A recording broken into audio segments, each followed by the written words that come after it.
Hello student, मैं प्रशांत सौरभ और आप देख रहे हैं मेरे YouTube channel Edu with Sushant. आज हम अपने ऑब्जेक्टिव प्रश्नों की सीरीज को आगे बढ़ाते हुए आपके लिए लेकर आया हूं इतिहास के महत्वपूर्ण प्रश्नों को। अधिक से अधिक संख्या में इन प्रश्नों का उत्तर कमेंट में देने का प्रयास करें। तो आइए हम शुरू करते हैं इस सीरीज को। पहला प्रश्न, यंग इटली का संस्थापक कौन था? Option A Mazzini, option B Napoleon, option C Bismarck और ऑप्शन डी मेटरनिक। अधिक से अधिक संख्या में इन प्रश्नों का उत्तर कमेंट में देने का प्रयास करें।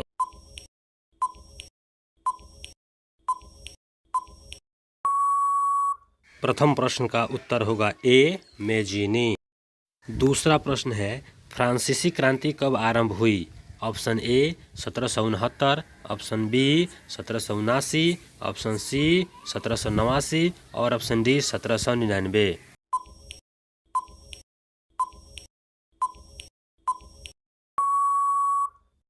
आंसर होगा सी 1789। तीसरा प्रश्न है, गैरीबाल्डी पेशे से क्या था? ऑप्शन ए सिपाही, ऑप्शन बी मजदूर, ऑप्शन सी प्रधानमंत्री और ऑप्शन डी नाविक।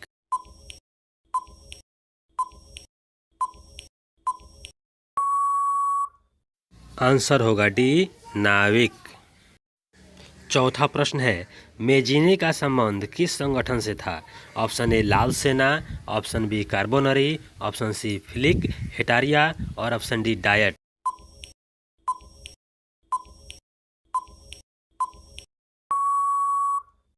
आंसर होगा बी कार्बोनरी। पांचवा प्रश्न है, काउंट आबूर को विक्टर इमैनुएल ने किस पद पर नियुक्त किया? ऑप्शन ए सेनापति, ऑप्शन बी फ्रांस में राजदूत, ऑप्शन सी प्रधानमंत्री और ऑप्शन डी गृह मंत्री।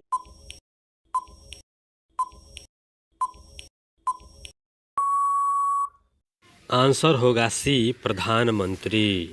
छठा प्रश्न है, जर्मन राइन राज्य का निर्माण किसने किया था? ऑप्शन ए लुई 18वां, option B Napoleon Bonaparte, option C Napoleon द्वितीय और ऑप्शन डी बिस्मार्क।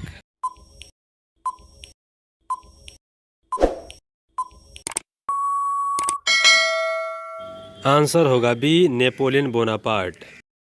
सातवां प्रश्न है, रक्त और लौह की नीति का अवलंबन किसने किया? Option A Mazzini, option B Hitler, option C Bismarck और ऑप्शन डी विलियम वन।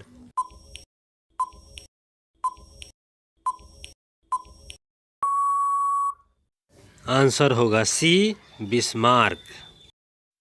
आठवां प्रश्न है, चार्टिस्ट आंदोलन कहाँ हुआ था? Option A France, option B Austria, option C Hungary और ऑप्शन डी इंग्लैंड।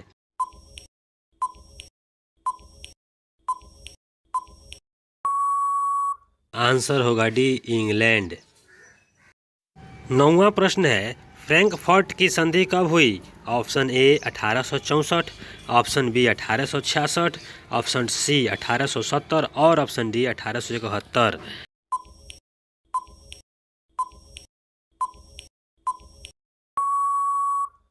आंसर होगा डी 1871।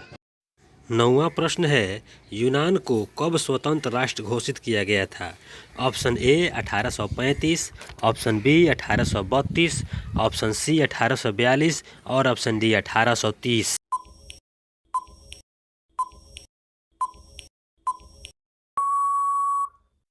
आंसर होगा बी 1832।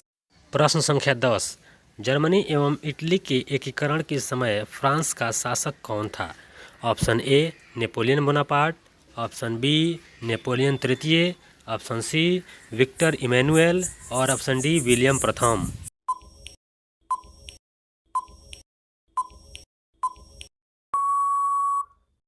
आंसर होगा बी नेपोलियन तृतीय। आज का 11वां प्रश्न है, किस संधि द्वारा जर्मनी का एकीकरण पूरा हुआ?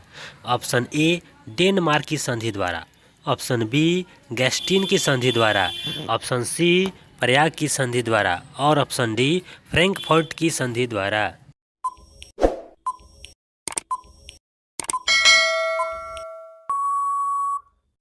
आंसर होगा डी फ्रैंकफर्ट की संधि द्वारा। 12वां प्रश्न, राष्ट्रवाद की अवधारणा का जन्म किस घटना से माना जाता है? ऑप्शन ए पुनर्जागरण, ऑप्शन बी धर्म सुधार आंदोलन, ऑप्शन सी गौरवपूर्ण क्रांति और ऑप्शन डी फ्रांस की क्रांति।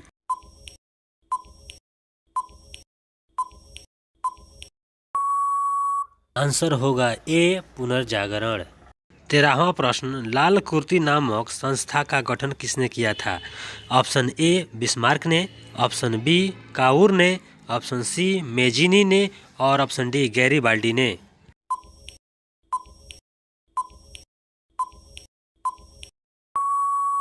आंसर होगा डी गैरीबाल्डी ने। 14वां प्रश्न है, मेटरनिख कौन था? ऑप्शन ए ऑस्ट्रिया का चांसलर, ऑप्शन बी प्रूसिया का चांसलर, ऑप्शन सी फ्रांस का सम्राट और डी रूस का जार।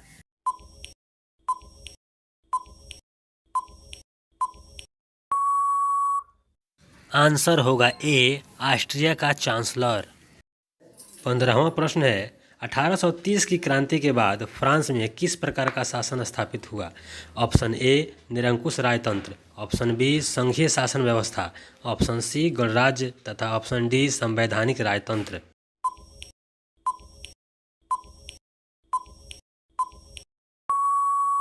आंसर होगा ए निरंकुश राजतंत्र।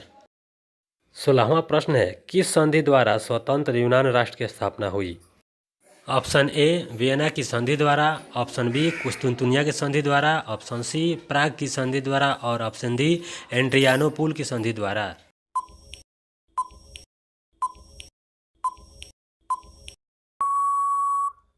आंसर होगा डी एड्रियानोपुल की संधि द्वारा। 17वां प्रश्न है, यूरोप का मरीज किसे कहा जाता था? ऑप्शन ए रूस को, ऑप्शन बी जर्मनी को, ऑप्शन सी तुर्की को और ऑप्शन डी यूनान को।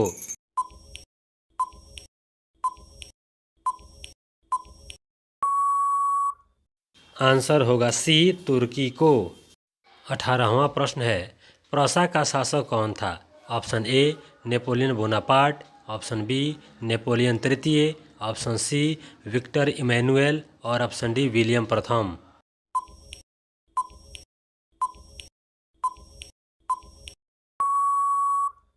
आंसर होगा डी विलियम प्रथम। 19वां प्रश्न है, किस युद्ध के बाद जर्मनी का एकीकरण पूरा हुआ? आपका ऑप्शन ए है क्रीमिया का युद्ध, बी है सेडोवा का युद्ध, सी है प्रसा डेनमार्क युद्ध और डी है सेडान का युद्ध। जल्द से जल्द आंसर कमेंट करें।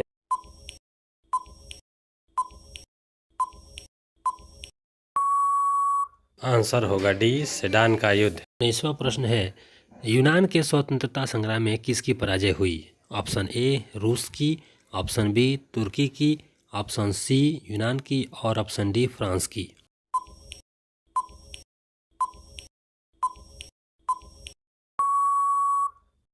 आंसर होगा बी तुर्की की। आज का 20वां और आखिरी प्रश्न है, यूरोपीय सभ्यता का पालना किसे कहा जाता था? ऑप्शन ए इटली को, ऑप्शन बी फ्रांस को, ऑप्शन सी हंगरी को और ऑप्शन डी यूनान को।